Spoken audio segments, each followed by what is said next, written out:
አይዞሽ እናቴን አገኛለሁ። ሸጥቼ የት አባቱ ገብቶ ይሆን? ጠዋት ጀምረን እኮ ስንፈልገው ዋል።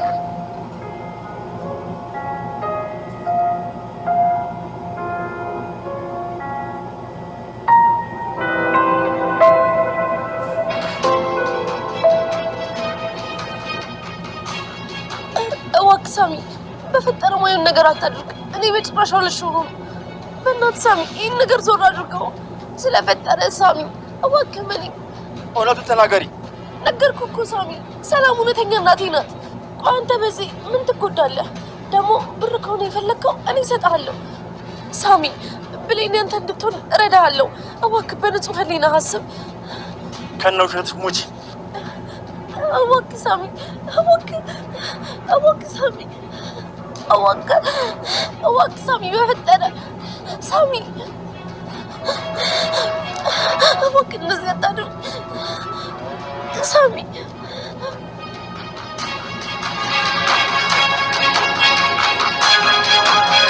እኔ ነኝ እንጂ አንቺን ከቤት አስወጥቼ ልብስሽን አቃጥዬ ዓይንሽን ላፈር ያልኩት። ወንድሜ ልጅሽ ናት ብሎ ሲያመጣሽ አላምን ብዬ አልቀበል ብዬ የሰው ወሬ ተቀብዬ አንቺን ከቤት ያባረርኩት ምን አጠፋችሁ አለች። ከዛም ቃልም እኔና አጎትዬ ሆነን አንቺን ለመግደል ብዙ ጊዜ መርዝ ሰተንሻል። እሱንም ያደረኩት አጎቴ አስገድዶኝ ነው።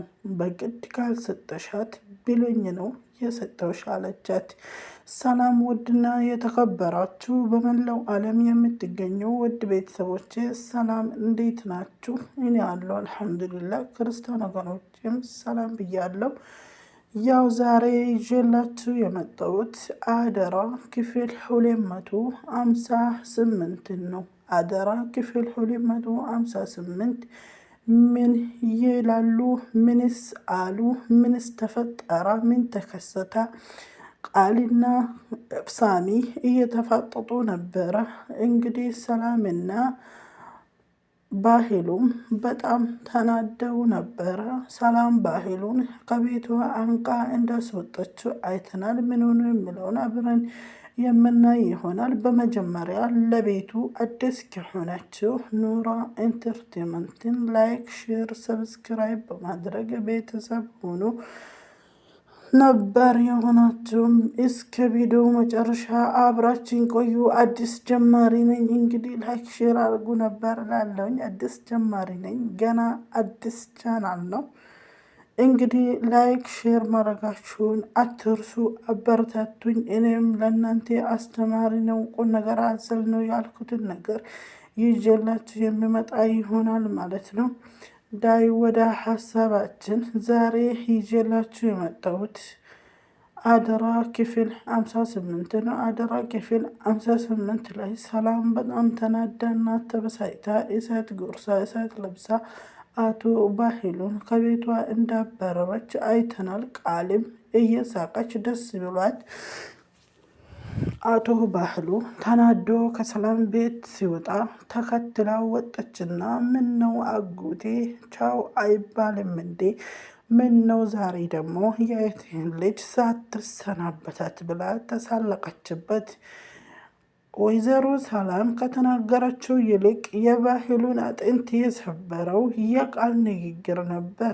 የአሽሙር የፉገራ የመሳለቂያ ንግግር። ከዛም አቶ ባህሉ በጣም ተናደደ። አንቺ አለሌ ዱርዬ፣ እኔ እኮ ነኝ አንቺን እዚህ ቤት አምጥቼ ያስገባውሽ። በእጄ እንዳስገባውሽ በእግሬ ጠልጄ አስወጣሻለሁ። በክብር እንደገባሽ ተዋርደሽ ትወጫታለሽ። ቆይ ጠብቅኝ፣ እኔ ባህሉ አይደለሁም ካልሰራውልሽ አላት። ቃልም ምንም አመጣም ብላ እባክህ ምንም አታመጣም አትደንፋብኝ አለችው። ይሄ መደንፋት ብቻ ሆኖ የሚቀር እንዳይመስልሽ፣ አንቺ ዶሮ እየተንቀለቀልሽ ነው። በሞቃ ውሃ ውስጥ ገብተሽ መቀልቀል ፈልግሻል መሰለኝ ብሎ ተናገረ። ከዛም ቃልም ሳቀችበት። ከዛም አቶ ባህሉ በጣም ተናደደና ይኸውልሽ ልንገርሽ፣ አንቺን በምን እንደማሸንፍ ልንገርሽ ወይ አላትና እኔ ከዚህ በፊት አንቺን አምጥቼ እዚህ ቤት ያስገባሁሽ። ከዛ በኋላ ሁለታችንም ተመካክረን ሴራ ጠነሰስን። ሴራችን ደግሞ እንዴት እንደሆነ ባላቅም ሰርቷል። አንቺ የዲኤንኤው ውጤት እንዴት እንደቀየርሽው ባላቅም ቀየረሽዋል። እናም አንቺ የሰላም ልጅ መሆንሽ በዲኤንኤ የተረጋገጠው ውሸት ነው፣ በማጭበርበር ነው። እውነተኛ የሰላም ልጅ አንቺ አይደለሽም ብሎ ከሷ ጋራ ተፋጠጡ።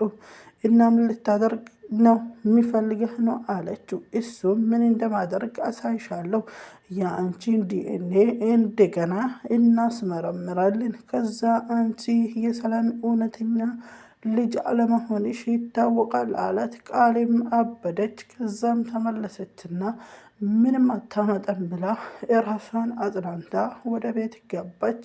ከዛም ወይዘሮ ሰላምን ይቅርታ በማለትና በማስመሰል ተጠመደች። ከዛም አቶ ባህሉ ወደ ዶክተሩ ደወለና እና እንገናኝ ብሎ ዶክተሩን ጠራው። ዶክተሩ ሲመጣም ከውጭ ሆነው ተገናኙ። ከተገናኙም በኋላ አቶ ባህሉ እኔ እህቴን መርዳት ፈልጋለሁ፣ እቺ ልጅ በጣም አረመኔና ጨካኝ አለሌ ናት። ስለዚህ እህቴን እንዳታታልላት መጠበቅ አለብኝ። ለዛ ዲኤንኤው እንደገና ይደረግ። እውነት ነው እችን ልጅ ያመጣዋት እኔ ነኝ፣ 100% ደግሞ እርግጠኛ ነኝ። ከሰፈር ነው ያመጣዋት።